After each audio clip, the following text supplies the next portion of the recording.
Dimanche 27 septembre 2020, il est 13 h. Vous êtes sur RTI 1, vous faites un excellent choix. La Côte d'Ivoire compte 31 régions. Chacune d'elles a été visitée par le président Alassane Ouattara depuis son accession au pouvoir. La Maraoué, qui fermait la boucle, a reçu le chef de l'État cette semaine, du mercredi 23 au samedi 26 septembre. 4 jours de communion avec les populations de la Maraoué, 4 jours pour parler paix et développement. Donald Trump a fait son choix. Le président américain a confirmé hier samedi 26 septembre son souhait de voir Amy Coney Barrett succéder à Ruth Ginsburg à la Cour suprême des États-Unis après le décès de cette dernière le 18 septembre. Nous irons aux États-Unis d'Amérique dans ce journal. Ce sera dans une trentaine de minutes. Combien avons-nous de producteurs de café et de cacao en Côte d'Ivoire? On ne le sait pas encore, mais on le saura peut-être d'ici peu. L'identification et le dénombrement de façon exhaustive des producteurs de café-cacao est un défi qu'il faut relever car ils ne sont pas suffisamment connus, ni eux, ni leurs vergers. Le Conseil du café-cacao a initié depuis l'année dernière le projet de recensement des producteurs de café et de cacao. Quel est l'intérêt de ce recensement? Les avantages, les inconvénients, le pourquoi, le comment. On essaiera d'en savoir beaucoup sur cette opération en cette mi-journée et ce sera dans le cadre du magazine du dimanche. Pour cela, nous avons invité l'un des coordinateurs du projet, M. Martin Kwasi Kokora, par ailleurs chef du service statistique au Conseil. Bonjour, M. Kokora. Bonjour, M. Diaby. Merci d'avoir accepté notre invitation. C'est le Conseil qui vous remercie. D'accord. Vous êtes co-coordinateur. Oui, bien sûr. Il y en a combien des coordinateurs chez vous? Il y a deux co-coordinateurs, Oui. parce qu'il y a deux composantes dans ce projet. Il y a la composante qui concerne la collecte des informations agroéconomiques, donc les méthodologies qu'il faut définir, et la composante informatique, tous les outils qu'il faut définir pour pouvoir collecter ces informations. Et c'est de cette composante que vous vous chargez? Oui, je me charge de la composante, de l'ensemble de tout le projet, la définition de tout le projet, du programme de tout le projet. Merci, M. Kokora. Bienvenue sur notre plateau. Je vous retrouve dans une demi-heure. Merci, M. À tout à l'heure.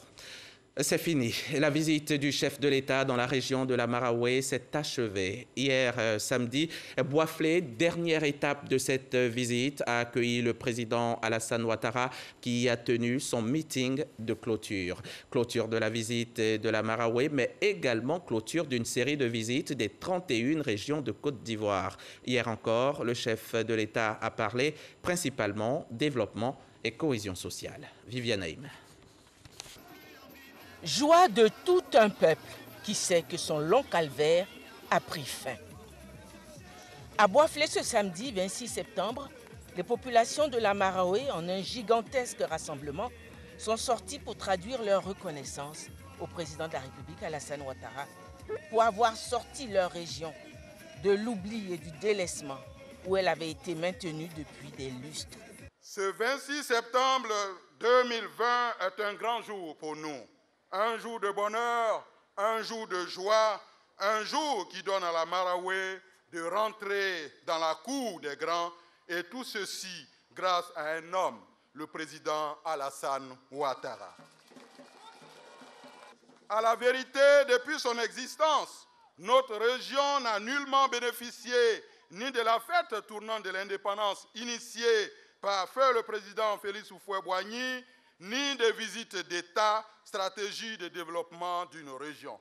Excellence, Monsieur le Président, malgré le contretemps imposé par la crise sanitaire, la pandémie cruelle de la Covid-19, bouleversant tous les projets et programmes, vous avez tout fait, alors là, tout fait pour être là en ce jour béni du 26 septembre 2020.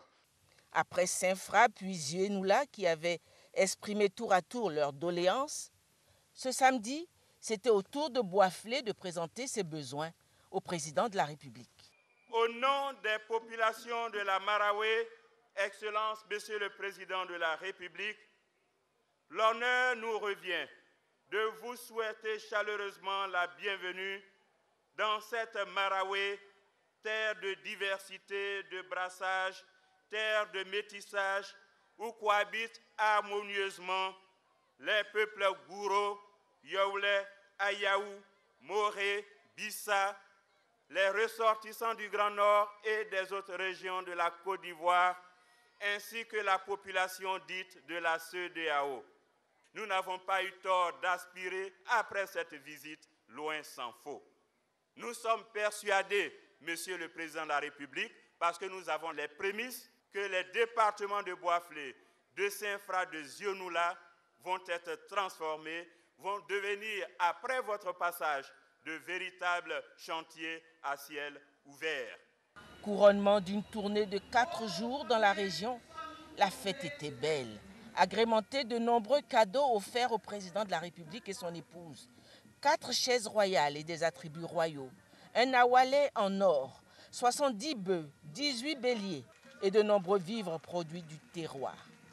Cette région, qui est constituée de 3 départements et 18 sous-préfectures, a reçu à son tour plusieurs donations de l'État, dont 18 véhicules pour le corps préfectoral des 3 départements, 3 véhicules et 6 motos pour la police, 2 véhicules de patrouille de gendarmerie, 3 ambulances, des tracteurs et tricycles pour aider les mairies à enlever les ordures, et 3600 véhicules offerts à l'ensemble des transporteurs de Côte d'Ivoire, au nombre desquels ceux de la Marawi, pour les aider à développer ce secteur d'activité et permettre l'emploi des jeunes.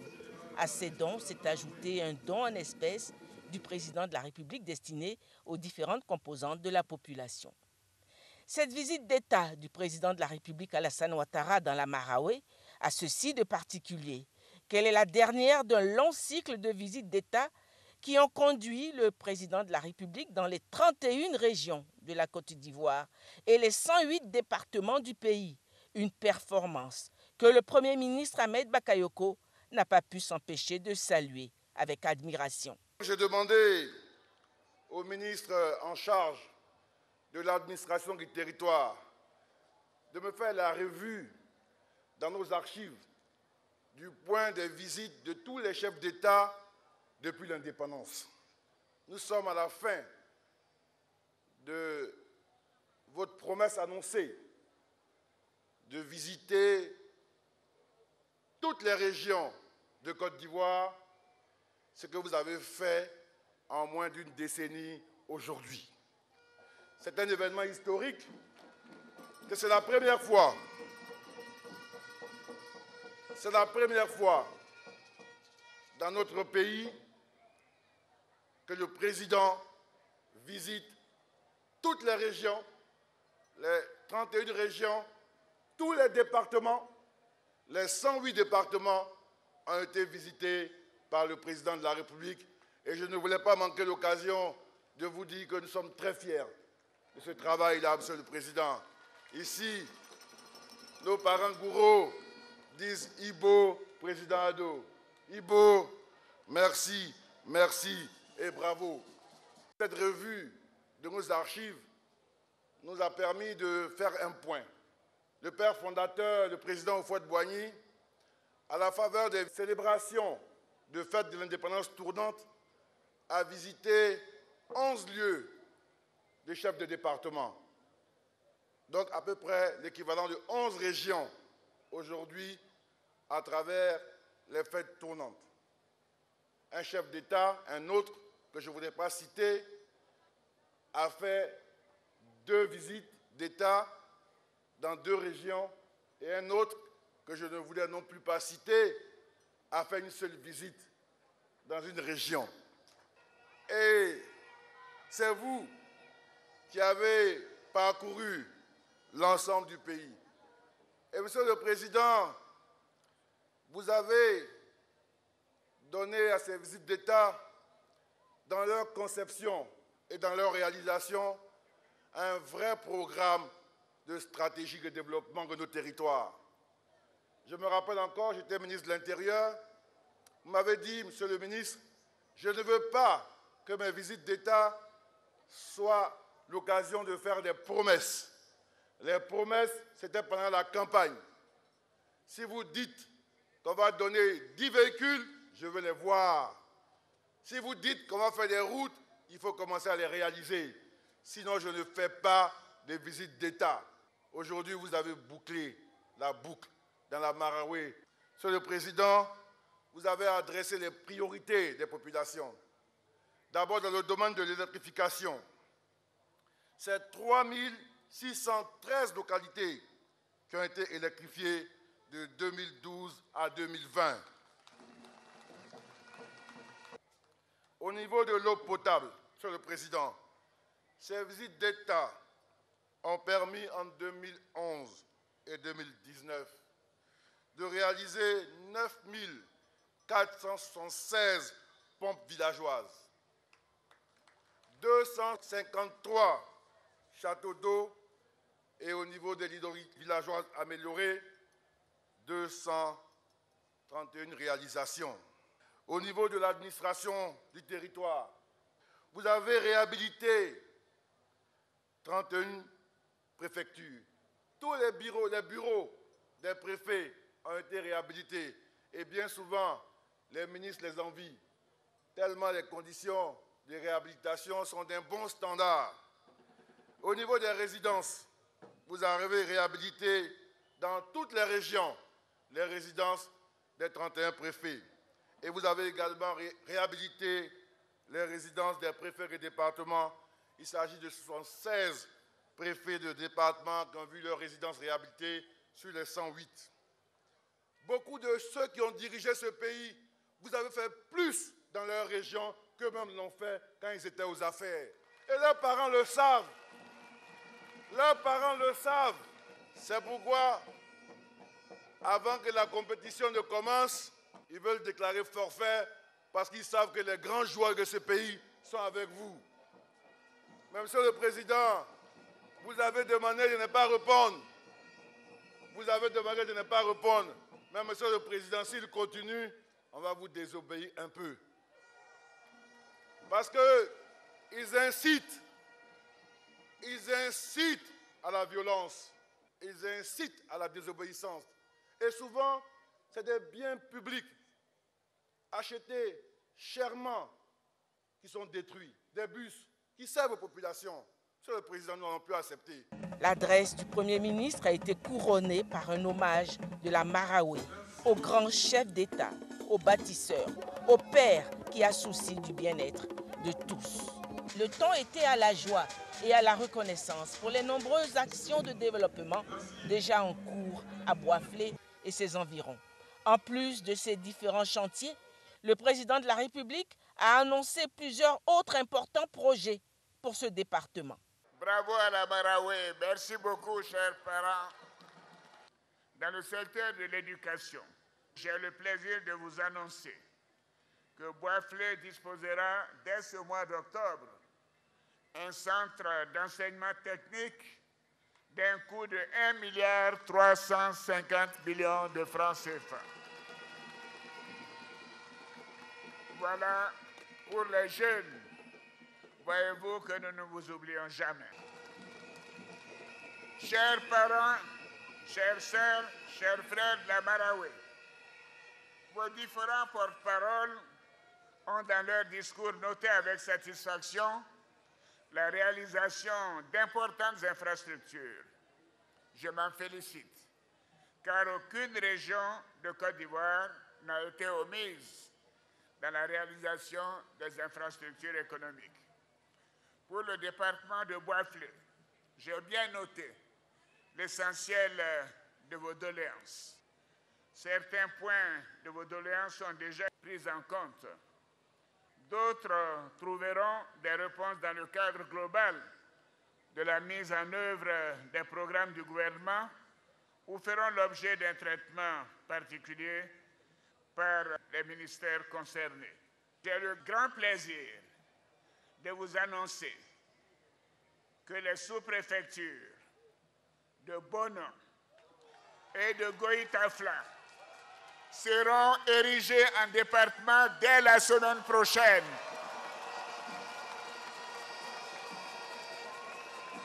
Et pour finir, le président de la République a invité les jeunes à ne plus accepter d'être instrumentalisés par les hommes politiques. Et il a rassuré sur les conditions du scrutin présidentiel du 31 octobre prochain. Je voudrais donc m'adresser à vous les jeunes et vous dire que vous êtes une priorité pour le gouvernement et pour moi-même. Oui, 1698 jeunes de la région de la Maraoué ont déjà bénéficié de financement dans le cadre des programmes d'aide à l'insertion. Ce projet se poursuivra et au terme de l'année 2020, 900 jeunes additionnels seront bénéficiaires, ce qui fera un total de 2600 jeunes. Par ailleurs, 3573 jeunes seront pris en compte dans le cadre du fonds d'appui aux acteurs du secteur informel. Donc, voyez-vous, les jeunes, est-ce que vous êtes contents? Parce que nous voulons vous restaurer votre dignité. Vous, les jeunes, vous représentez 75% de la population de la Côte d'Ivoire. Et c'est une honte que les jeunes aient été instrumentalisés et manipulés au lieu qu'on leur trouve des emplois. Avec moi, vous avez des emplois. La violence doit être bannie définitivement des élections dans notre pays. L'élection, ce n'est pas des palabres. L'élection, c'est une compétition. Et le peuple juge. C'est vous qui devez juger et qui devez choisir les dirigeants de notre beau pays. Une visite d'État riche d'un franc succès, la Maraoué a trouvé dans le président Alassane Ouattara son plus fervent supporter.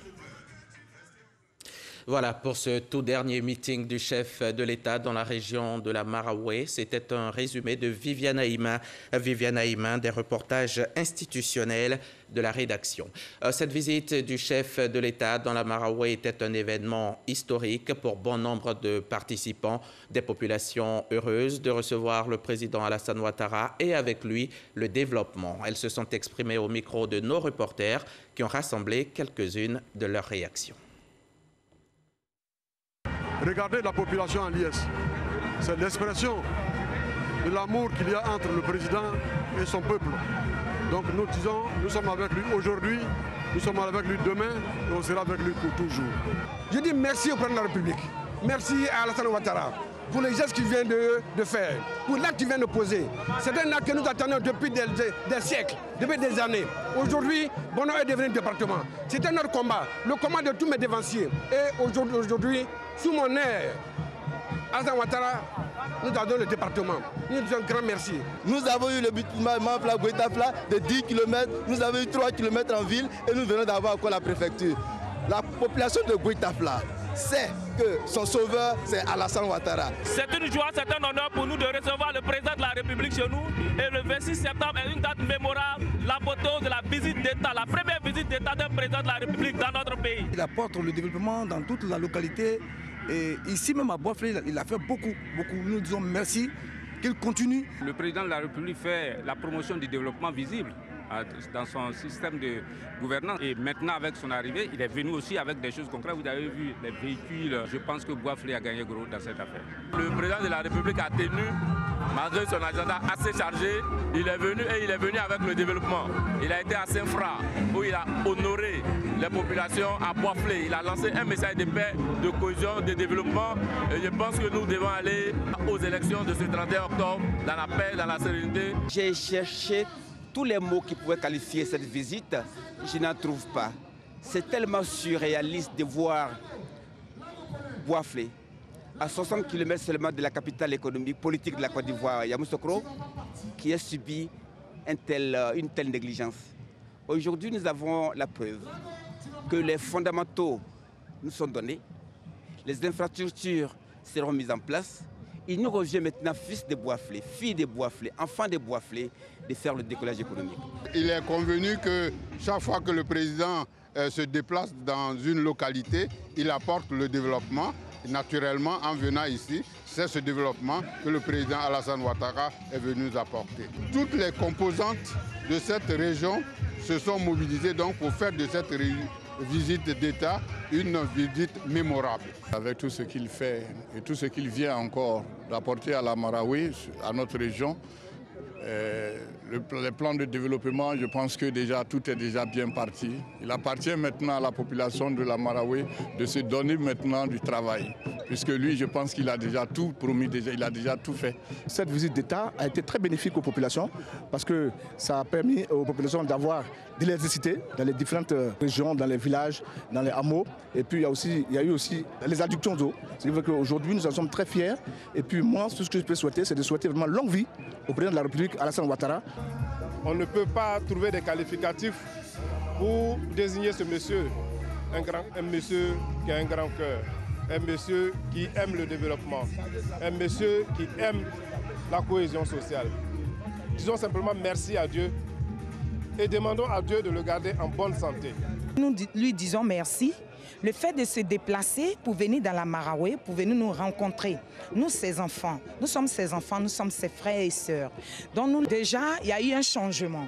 Il y a eu un changement, voilà, de Zienoula, Boisflé, Saint-Franc, il y a eu déjà un changement. Donc nous pensons que ça va continuer et il va faire plus que ça. C'est notre bienfaiteur. C'est le bienfaiteur de la Marawe. Ses réalisations, ses actes posés de façon concrète au niveau de la Marawe sont assez éloquents et c'est palpable. Voilà. Avant-hier, j'ai dit, on a demandé si on pouvait doter nos chefs des véhicules. Ces 3 véhicules sont là. Ça ne peut que réconforter tous les ressortissants de la Marawe que nous sommes. Nous lui disons infiniment merci. Cette visite du chef de l'État a fait du bien à la région de la Marawe, vous l'avez vu, mais aussi à tous ceux qui la traversent ou qui y vont en tourisme. Et pour cause, l'axe Yamoussoukro-Boisflé-René, longtemps resté dans un état de dégradation extrême, il est totalement rénové. Il a été inauguré hier par le président Alassane Ouattara. Les travaux ont coûté 37 milliards de francs CFA, entièrement financés par l'État de Côte d'Ivoire. Les précisions de Mahama Traoré.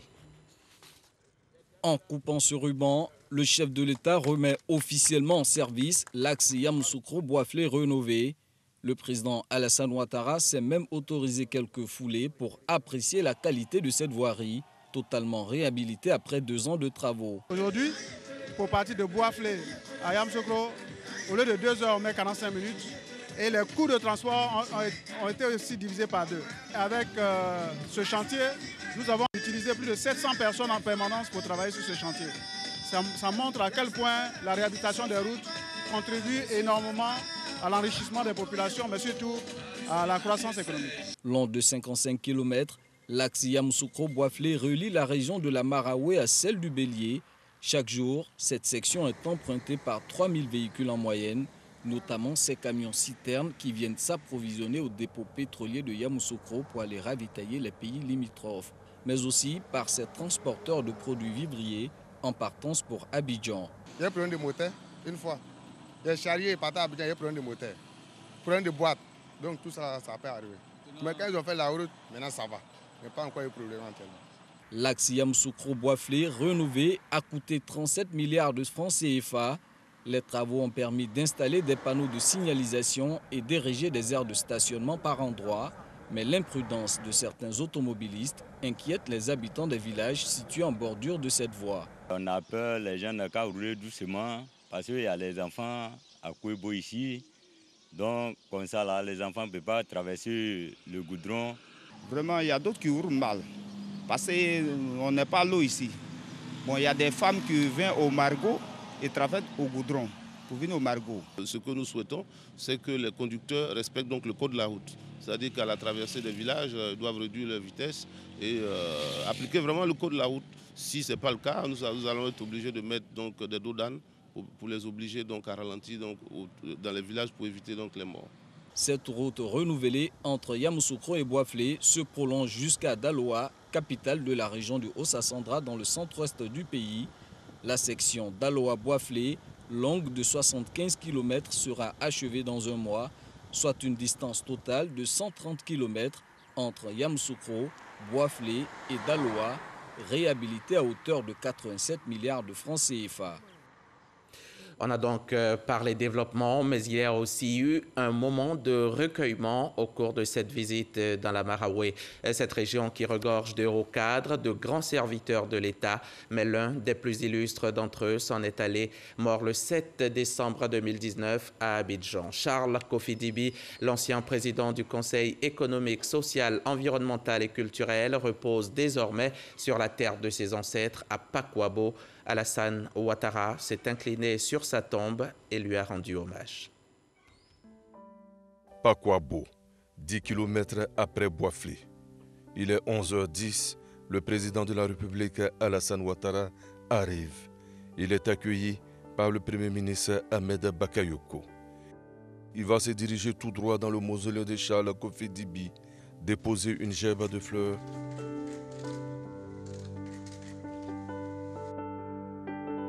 S'incliner sur la tombe et prier pour le défunt. Dans la pièce, l'émotion était au rendez-vous. Entre émotion et tristesse, chacun se souvient des instants passés avec le défunt. Béatrice Dibi, la veuve, et leur fils aîné, Hartman, sont présents. À leur côté, la sœur et le frère cadet de Charles Dibi, Martine et Achille. Le chef de l'État va ensuite signer le livre d'or. Je renouvelle mes condoléances les plus attristées à la famille de feu le président Charles Kofi Dibi. Je salue la mémoire d'un jeune frère, d'un ami, d'un grand serviteur de l'État, fait à Pakwabo le 26 septembre 2020. Chers frères, chers amis, repose en paix. Alassane Ouattara, président de la République de Côte d'Ivoire. La famille du défunt est reconnaissante. Au nom de la grande famille Dibi, je voudrais, à travers la visite au mausolée de son Excellence le Président de la République, traduire les sentiments de reconnaissance et de gratitude au premier magistrat de ce pays, le président Alassane Ouattara, pour son soutien constant à la famille, au peuple ivoirien, dans toute sa diversité, pour la solidarité manifestée à l'endroit de notre famille et pour l'hommage au président Charles Kofi Dibi. Charles Kofi Dibi a été plusieurs fois ministre de la République. Il a également occupé des postes électifs. Il était président du Conseil économique, social, environnemental et culturel. Il a rendu l'âme le 7 décembre 2019 à Abidjan. Et la RTI présente encore une fois ses condoléances à la famille éplorée. Un compte-rendu de Kader Sogodogo. Également sur l'agenda du président de la République était inscrite la traditionnelle conférence de presse de fin de visite et le chef de l'État n'a pas dérogé à la tradition. Il a répondu aux questions des nombreux journalistes présents dans la Maraoué tout en insistant sur la présidentielle d'octobre prochain, scrutin qui selon lui sera apaisé, transparente et crédible. C'est Jérôme Kofi Abolin qui était sur place pour RTI. Elle est de tradition et elle entendait la conférence de presse dite par le président de la République, Alassane Ouattara, comme dernier acte de chacune de ses visites d'État. Le chef de l'État, pour respecter cette tradition, s'est prêté aux questions des journalistes ce samedi à Boiflé au terme de sa visite d'État de la Maraoué. Plusieurs questions, aussi bien sur cette visite que sur le plan national, régional et international ont été abordés. Du morceau choisi, on retient pour commencer que le président Alassane Ouattara s'est félicité notamment du bon déroulement de sa visite d'État dans la Maraoué pour tenir compte de ses propos liminaires. Abordant l'actualité sur la présidentielle d'octobre prochain en Côte d'Ivoire, le président de la République s'est voulu optimiste et confiant pour un scrutin apaisé, transparent et crédible. Je suis le garant de la Constitution. Même si je le voulais, je ne pourrais pas changer la date des élections. Donc ce n'est pas des élections forcées. Cette Constitution date de novembre 2016. Depuis 2016, les uns et les autres savent que nous avons des élections le 31 octobre 2020. Mais nous avons fait de bonnes élections en 2015. Il n'y a pas de raison que nous n'en faisions pas de même en 2020. Moi, je suis confiant qu'elles seront apaisées parce qu'elles sont transparentes, elles sont conformes à la Constitution, elles sont conformes aux institutions, elles sont conformes aux lois de la République.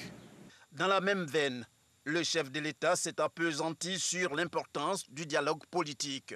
J'ai demandé au Premier ministre d'alors de faire un dialogue politique. Il a fait le dialogue politique. Et au moment de la signature des documents, certains se sont rétractés, alors qu'ils avaient donné leur accord, parce qu'ils avaient une stratégie.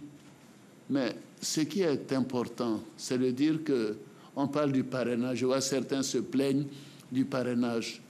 Mais c'est à l'unanimité que les partis traditionnels, RHDP, PDCI et FPI et les autres, ont demandé le parrainage pour éviter la multiplication des candidatures. Ce travail a été fait de manière rigoureuse et je trouve c'est dommage que les gens mettent en question la crédibilité de nos institutions.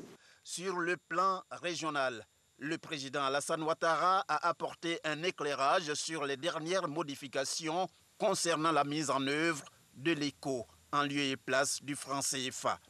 Nous avons eu une conférence des chefs d'État à Niamey qui nous a permis, moi en tant que président de la conférence des chefs d'État de l'UEMOA, de faire le point donc, de l'évolution du franc CFA pour pouvoir entrer dans l'éco. Et la zone ZMAO, la zone monétaire de l'Afrique de l'Ouest, qui comprend les autres pays, ont également fait un point. Et nous avons vu que nous avions une totale convergence de point de vue, que chacun doit continuer à faire tous les progrès nécessaires pour parvenir au respect des critères, et que cela peut prendre 3, 4, 5 ans, et que donc l'éco sera mise en place à cet horizon. Donc nous sommes totalement en phase sur ce qu'il y a lieu de faire. Nous savons que l'éco ne peut pas être mise en place cette année, bien sûr, à cause de la Covid et des difficultés qu'ont les différents États. Nous pensons que ce n'est pas possible de rentrer dans le déficit de 3% avant 2 ou 3 ans. Donc, personnellement, je ne vois pas l'éco arriver avant 3 à 5 ans. Mais je souhaite que ça vienne le plus tôt possible. Au niveau continental, c'est la situation au Mali qui a été évoquée par le président Alassane Ouattara, notamment pour ce qui est de la nomination du Premier ministre. La conférence des chefs d'État a posé un certain nombre de conditions qui doivent être respectées. Et nous avons indiqué que dès qu'elles seront respectées, ces conditions, bien sûr, les sanctions seront levées. Et nous attendons que ces conditions soient remplies. Je sais qu'il y a un président et un vice-président qui ont été désignés, mais il reste peut-être le Premier ministre et la modification de la charte. Cette conférence de presse s'est déroulée dans une certaine convivialité entre les journalistes et le président de la République. C'est la 31e du genre qui boucle ainsi la dernière visite d'État du président Alassane Ouattara dans les 31 régions que compte la Côte d'Ivoire. Et cette visite du chef de l'État dans la région sera à jamais gravée dans les esprits des habitants du quartier Maraoué de Boisflé. Le quartier vient de bénéficier de l'extension du réseau électrique et l'électricité est désormais dans les ménages. Et c'est le Premier ministre, Ahmed Bakayoko, qui a procédé à la mise sous tension. Ces images sont signées par Gassoro Kone et son équipe. La visite du chef de l'État dans la Maraoué a duré 4 jours, du mercredi 23 au samedi 26 septembre. 4 jours, 3 meetings, des populations heureuses, des routes réalisées, d'autres inaugurées, des localités mises sous tension, de l'eau potable offerte, les activités génératrices de revenus financées. Alexis Ouedraogo nous offre ici un résumé en images.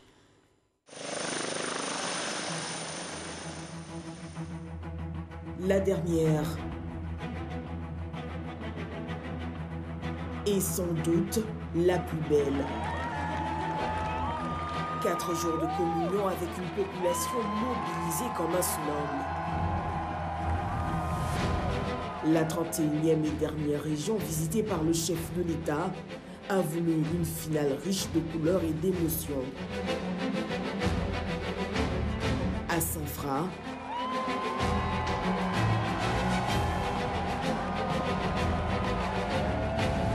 Azionoula,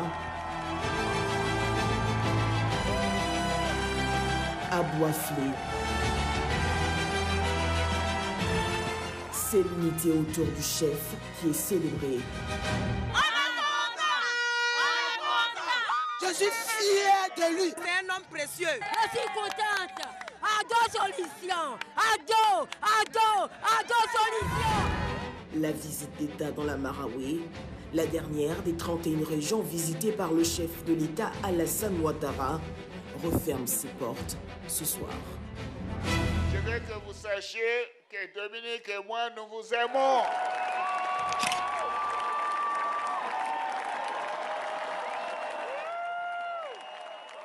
Et voilà pour le chapitre visite du chef de l'État dans la Maraoué, visite axée essentiellement sur la paix, le développement, la cohésion sociale. La santé aussi est un élément fondamental pour le bien-être des populations, notre santé qui est mise à rude épreuve par le coronavirus.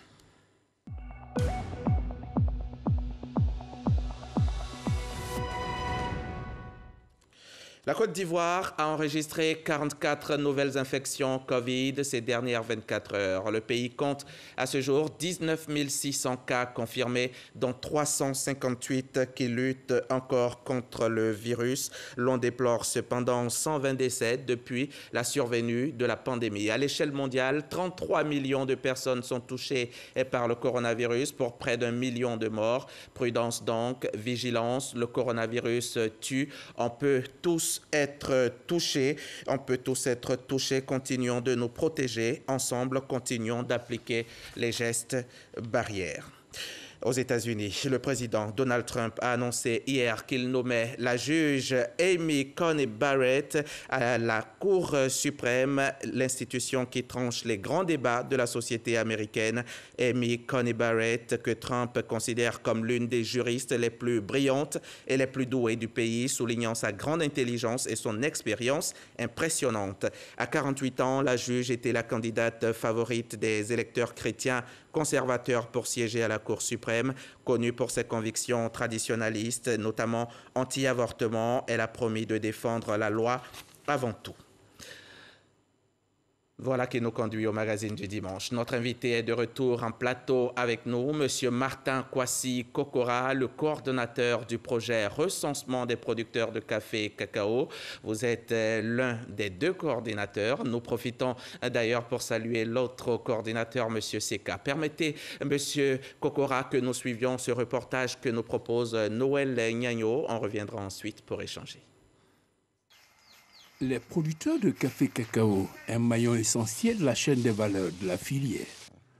Les dénombrer avec exactitude, établir la structure de la population productrice, évaluer les superficies des parcelles de chaque producteur pour connaître l'étendue du verger national, son âge et le géolocaliser. Dernier acte majeur de cette opération, délivrer des cartes professionnelles aux producteurs. C'est un avantage pour nous. C'est un avantage à ce sens qu'on connaîtra ton poids. Partout où tu passes, tu auras une carte professionnelle. Tu peux faire tout ce que tu veux à cette carte. Tu peux même aller à la banque pour dire que voilà mon champ. Est-ce que je peux avoir de l'argent? Et si vous avez une carte, vous pouvez avoir votre crédit. Et c'est ça même qu'on doit bénéficier. Parce qu'on a des enfants à l'école, au moment où il n'y a pas de cacao, il n'y a plus d'argent. Alors si tu adhères, je pense que c'est une bonne chose. Composante de la réforme de la filière café-cacao, l'opération de recensement des producteurs de la filière a été lancée en avril 2018 à Yamoussoukro. Coût de l'investissement, 6 milliards de francs CFA. Elle a mis à contribution 800 agents recenseurs dans les 13 zones de production avec des moyens conséquents. 2018-2020, voici 2 ans que le projet est lancé. Quel est l'état des lieux du processus de sa mise en œuvre? Merci, M. Noël Gnagno. On va déjà rectifier quelque chose, M. Kokora. Votre projet a démarré en 2019, avril 2019. Oui, le projet a bien démarré le 15 avril 2019. Et C'est vrai que nous avons commencé les préparatifs en 2018, mais c'est véritablement quand nous avons commencé. En avril 2019, pas donc 2 ans, comme l'a dit M. Gnagno. Que doit-on entendre déjà par recensement des producteurs de café cacao et de leurs vergers? Avant de revenir à votre question, M. Diaby, permettez-moi d'adresser tous nos remerciements à M. le Président de la République de Côte d'Ivoire, son Excellence M. Alassane Ouattara, et le gouvernement avec à sa tête Monsieur le Premier ministre.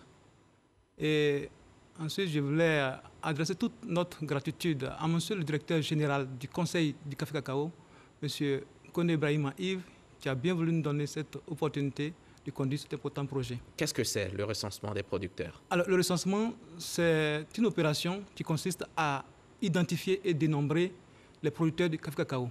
Mais permettez-moi de définir un peu le contexte de ce projet. En 2012, le président de la République de Côte d'Ivoire a lancé la réforme de la filière pour donner un nouvel élan à cette filière. Et rappelons ici 2 axes majeurs de cette réforme, qu'il s'agit de d'améliorer le revenu des producteurs et aussi de définir des projets de développement pour que la cacaoculture soit durable. Et pour répondre à ces 2 préoccupations du gouvernement, le Conseil du cacao a bien voulu connaître l'ensemble de l'environnement de la production, de la commercialisation. Et aujourd'hui, la question cruciale pour nous, c'est de connaître le premier maillon de la production, c'est-à-dire les producteurs. Mais pas seulement eux, et aussi leurs plantations qui nous permettent d'avoir des formations fiables, détaillées, et pour conduire des politiques de développement. Et vous ne recensez pas aussi les exportateurs, les acheteurs, même les lieux d'entreposage? Bien sûr, le Conseil a déjà, avec son dispositif depuis sa mise en place en 2012, identifié l'ensemble des acteurs. C'est-à-dire les exportateurs sont connus, ils sont immatriculés, les acheteurs sont aussi connus, les sociétés coopératives sont aussi connues, les pisteurs qui accompagnent la société sont connus, même les entrepôts de stockage ou transit de cacao depuis le bord champ jusqu'à l'entrée du port d'Abidjan ou bien de San Pedro sont connus. Par contre, il nous restait à identifier les producteurs. Et les plantations. C'est quoi l'objectif? Dites-nous clairement à quoi ça répond cette opération. Alors, cette opération nous permet de disposer d'une base de données exhaustive sur les ressources cacaoyères et caféières. Ça veut dire quoi? Aujourd'hui, il est important pour nous d'avoir un répertoire où on peut avoir l'ensemble des producteurs identifiés avec les informations solides qui nous permettent de les contacter. D'accord, vous les aurez. Qu'est-ce que ça va vous apporter? Qu'est-ce qu'on y gagne? Alors, déjà pour le producteur, quand nous finissons ce recensement, toutes les questions de développement, des appuis que nous donnons aux producteurs en termes d'intrants agricoles, de développement des projets d'infrastructures pour accompagner leur santé, leur sécurité, tout cela, l'information que nous avons nous permet de localiser où se trouvent ces producteurs et de pouvoir leur apporter ce qu'il faut comme moyen de développement pour accompagner aussi la production. Et pour nous-mêmes, cette information nous permet d'améliorer nos outils de prévision et de calcul qui vont certainement nous permettre de tirer meilleur profit de la production du cacao du Côte d'Ivoire. Ça permet à l'État de faire des planifications. Bien sûr. Ah oui. Et puis, voilà, assurer l'amélioration des revenus des planteurs. D'accord. Mais des recensements comme celui-ci, on est habitué à cela. Ce n'est pas la première fois que des planteurs, que des producteurs sont recensés. Qu'est-ce que ça a produit? Oui, vous avez raison de rappeler cela parce que, pour ne citer que quelques 2 exemples, cette opération de recensement a été toujours le souci des dirigeants de l'organe de régulation. Tenez, en 1999, il y a une opération qui a été lancée avec un consortium de structures publiques et parapubliques. Et aussi en 2004, l'Est-Fonds de développement des producteurs a aussi lancé une initiative. Mais toutes ces 2 initiatives ne sont pas allées à leur terme. On peut lister quelques 600 000 producteurs à la fin et on était obligé d'arrêter parce qu'on n'avait pas de réseau probant. Donc, pour cette opération, nous avons pas les ressources de moyens, nous avons essayé de combler tous les déficits qui ont été constatés sur ces deux initiatives. Et ensuite, nous avons soumis ces méthodologies que nous avons développées à l'ensemble des acteurs du développement agricole, les corps préfectorales, les producteurs eux-mêmes, à travers un atelier national qui a permis de définir des méthodes solides et des moyens qui nous permettent d'atteindre cet objectif-là. Donc nous pensons que nous allons pouvoir atteindre ça cette fois-ci. Oui, mais il n'y a jamais 203. S'il y a 2 reprises, ça n'a pas fonctionné. Nous, on n'a pas l'assurance que ça ira jusqu'au bout cette fois-ci encore. La phase de lancement s'est faite il y a donc plus d'1 an, en avril 2019. L'opération prend fin cette année et la fin des opérations était précédemment prévue pour ce mois de septembre, je crois. Bien sûr. Fin septembre. Oui. Alors, à la mi-septembre, nous avons pu identifier déjà 949 782 producteurs et géolocaliser 2 431 000 hectares de plantations de café et de cacao. Et déjà, par rapport aux opérations antérieures, nous voyons que nous avons un meilleur résultat. Et il faut noter qu'on a eu quelques difficultés quand même qui n'ont pas permis d'atteindre à 100% de résultats à la fin de ce mois. Il s'agit par exemple de la pandémie en coronavirus qui est arrivée dans le courant du mois de septembre. Nous avons atteint notre pic de recensement au mois d'avril avec près de 100 000 producteurs recensés par mois.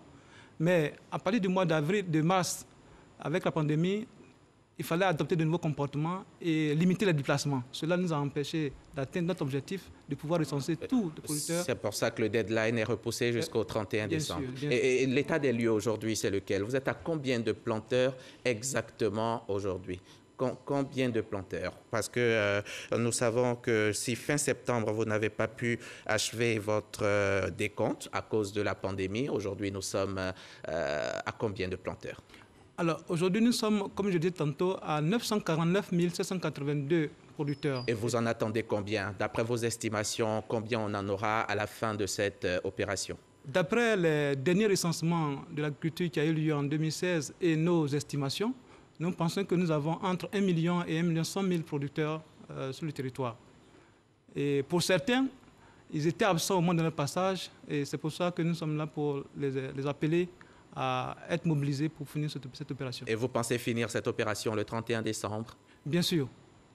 Et il faut noter qu'au cours de cette opération, il y a des problèmes d'intempéries. La pluie, avec son corollaire d'inondation, rend parfois l'accès des plantations difficile et ralentit le travail. Par contre, à partir du mois d'octobre jusqu'au mois de décembre, il y a une baisse de l'intensité des pluies et c'est un moment favorable pour intensifier l'élevé. Et si ce n'est pas le cas, si le 31, ce n'est pas encore bouclé, qu'est-ce que vous faites? Il y aura une prorogation?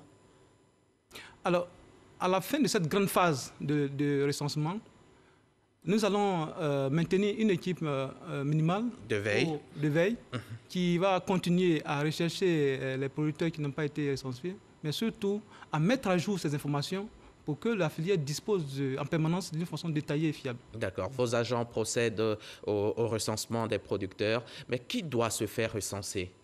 Alors, nous recherchons les personnes physiques ou morales qui utilisent une partie du territoire national pour développer la culture du café ou du cacao. C'est eux qui doivent se faire recenser. D'accord. Si je suis propriétaire de terre, mais je fais louer ma parcelle, qui se fait recenser? Moi, le propriétaire, ou celui qui exploite la terre? Alors, c'est celui qui exploite la terre qui est recensé. Celui qui est l'exploitant, c'est celui qui se fait recenser. Et la question des foncières, c'est une deuxième question qui sera traitée ultérieurement. D'accord. Et puis, pourquoi, moi, planteur, je dois me faire recenser au juste? Pourquoi? Alors, c'est une nécessité pour le bien-être des producteurs. Parce que l'information que nous avons va permettre de négocier de meilleurs prix sur le marché pour le producteur. C'est l'objectif premier. Et c'est ce que le chef de l'État recherche pour le producteur, un mieux-être et un bon prix sur le marché pour tout le monde. Et si je refuse? Et si je ne me fais pas recenser, ça ne m'intéresse pas? J'ai beaucoup de problèmes, mes plantations, j'ai déjà beaucoup de soucis, ça ne m'intéresse pas. Alors, il faut relever que la filière cacao évolue et M. le directeur général a d'importants projets à mettre en œuvre pour moderniser le système de commercialisation du cacao et du café. Et bientôt, des moyens de paiement modernes seront mis en œuvre à travers les cartes que nous allons délivrer aux producteurs qui seront obligés, les producteurs seront obligés de commercer, de vendre le cacao à travers des instruments comme les terminaux de paiement. Et sans ces informations, vous ne pourrez pas vendre votre cacao. Donc, ne pas se faire recenser aujourd'hui, les producteurs s'exposent à des difficultés demain dans la vente de leurs produits. D'accord. Là, vous m'avez convaincu, je suis producteur, je veux me faire recenser. Comment je procède? Vous avez aujourd'hui 2 possibilités pour vous faire recenser. Pour les producteurs qui vivent sur leur exploitation, dans les villages où installent leur plantation de café cacao, nos agents sont encore déployés sur le terrain. Ils sont passés au moment où certains étaient absents. Ils vont revenir encore une fois. Il faut rester mobilisé pour se faire recenser. La deuxième possibilité, pour ceux qui ne sont pas dans les villages, qui résident dans les grandes villes, ils doivent se déplacer pour aller vers nos bureaux. Et nous avons 13 bureaux régionaux au niveau du monde rural. Et pour ne pas être long, vous pouvez trouver les informations détaillées sur notre site du Conseil du cacao, www.conseilcafecacao.ci. Et vous venez à nous et nous allons procéder au recensement. Dès que vous êtes enregistré, l'information sur la localisation de votre parcelle parvient directement aux équipes qui sont sur le terrain. Et ceux-là sont chargés d'aller visiter la plantation, de faire le levé, de mesurer vos champs pour qu'on puisse avoir l'information complète. Comment je fais si je suis hors du pays? Je suis producteur, mais je ne suis pas sur place, je suis ailleurs. Comment je me fais recenser? Alors, comme vous résidez hors du pays, que vous utilisez une partie du territoire national pour faire du cacao ou du café, il faut remettre vos documents qui prouvent votre titre de propriété de cet espace à vos régisseurs ou vos représentants qui nous contactent à travers nos bureaux pour venir à nous pour qu'on puisse vous recenser.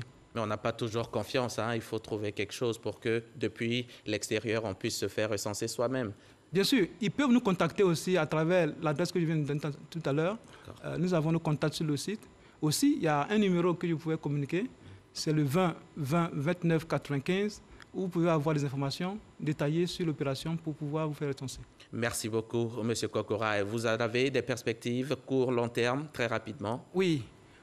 La perspective à court terme, c'est d'abord de finir le recensement. Oui.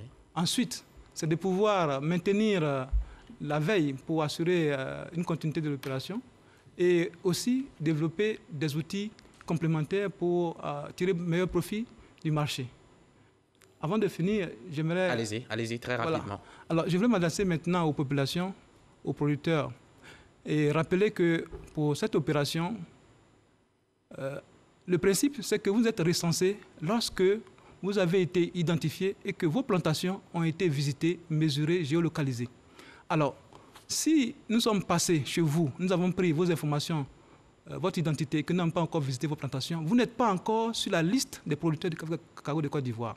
Alors, nous invitons toutes les populations du monde rural qui ont un espace qui est utilisé pour cultiver le cacao ou le café, à revenir à nous, de nous contacter à travers nos adresses. Merci. Pour qu'on puisse faire le recensement. Merci beaucoup, M. Kokora. Et je sais que vous préparez les journées nationales du café et du cacao. Merci beaucoup, M. Kokora. M. Martin Kwasi Kokora, chef de service statistique au Conseil du café et cacao, co-coordinateur du projet recensement des producteurs et de leurs vergers, un projet dont vous êtes venu nous parler aujourd'hui et qui s'achève le 31 décembre prochain. Merci encore. Bon retour chez vous. Merci, monsieur. Merci à vous aussi, chers téléspectateurs. Ce magazine est terminé. Le journal également. Merci de l'avoir suivi. Très bon dimanche chez vous, en notre compagnie, bien sûr. Nous continuons de vous servir le meilleur.